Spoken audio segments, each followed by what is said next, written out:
Hey, Mike with Nerd Problems Gaming here, the channel where we go through the good and bad of everything nerdy to make sure you spend your time on the best of the best. In today's video, we're doing a review on Ghostbusters Afterlife, so let's get into it. So I've said it a ton on this channel, but I am definitely a huge Ghostbusters fan. I've been watching it since I was about 4 or 5 years old, and I've definitely been waiting for a quality new Ghostbusters film for about 30 years. And so when I saw that they were making a new film, but not only that it tied into the original story, I was beyond excited.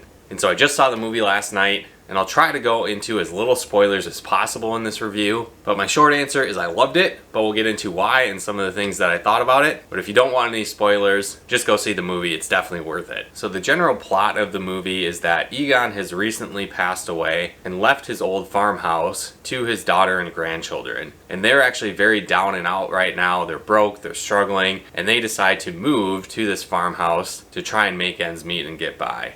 On top of that, there really hasn't been any ghost activity for many years. The Ghostbusters have disbanded, and Egon for some reason moved out to the middle of nowhere. And the movie really goes through the eyes of his grandchildren and their discovery of Egon and the Ghostbusters past and how that relates to the present day and the strange things that are going on in the new town they just moved to. And so as I watched the movie, one of the things that I kind of felt is that it felt like it was moving a little bit slow, really kind of diving into the backstory of these characters and their struggles of moving to this small town in the middle of nowhere. And it's not necessarily the end of the world, but it's not necessarily as fast-paced as some of the other Ghostbusters movies, where you're maybe having montages of them catching ghosts, running through the city, different things like that. But at the same time, it was definitely cool to see Ghostbusters action outside of a huge city. And so again, this is a small town, farmland where things are going on, mining town. So it's definitely a little bit different environment than New York City. Now, talking about this movie, it's kind of hard not to talk about the 2016 Ghostbusters, and again, I'm a huge Ghostbusters fan, so while it wasn't my favorite Ghostbusters movie, I did still enjoy much of it. I think the big things that stood out to me that I didn't enjoy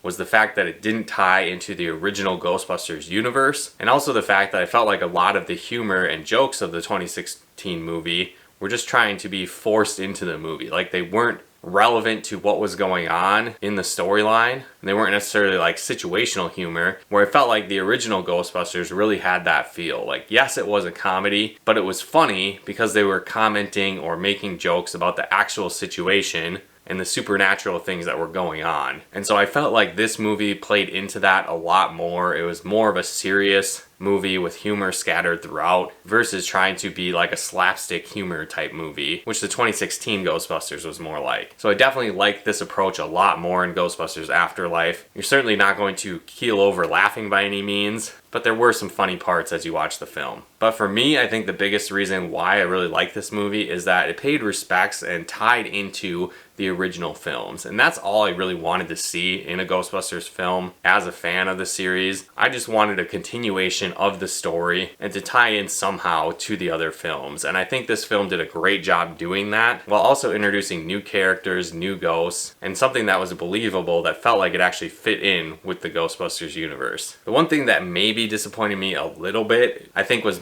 because of the trailers for the movie. And I feel like if you watched all the trailers that were out there, it revealed a lot of the overall plot of the movie. It certainly wasn't a deal breaker for me, but I think they revealed a lot of what was going on, so you kind of had a general idea of how the movie was going to play out before even seeing it if you watched the trailers. But I think the actors did a great job. Paul Rudd was hilarious, and the other actors definitely held their own, and I think it did a great job of carrying on the Ghostbusters legacy from the original films. Now, I won't get into much else because, like I said, I don't want to get too heavy into spoiler territory, but just so you know, there are a couple end credit scenes. There is 2 of them, so definitely stick around for those so you don't miss the extra things hidden at the end of the movie. But overall, I love this movie. I think it's great. I really hope they make more in the Ghostbusters universe moving forward, especially if they follow this formula, because they really did a great job, like I said, having the comedy sprinkled in, but also the seriousness and the supernatural focus of the original Ghostbusters films versus just trying to be a pure comedy like it felt like the 2016 version was doing. But let me know in the comments below, have you seen this movie yet? Have you enjoyed it? How do you think it stacks up to the originals? Let me know in the comments below. But if you guys enjoyed this video, be sure to smash that like button as it really helps out the channel. And if you haven't done so yet, be sure to subscribe and turn on the bell notifications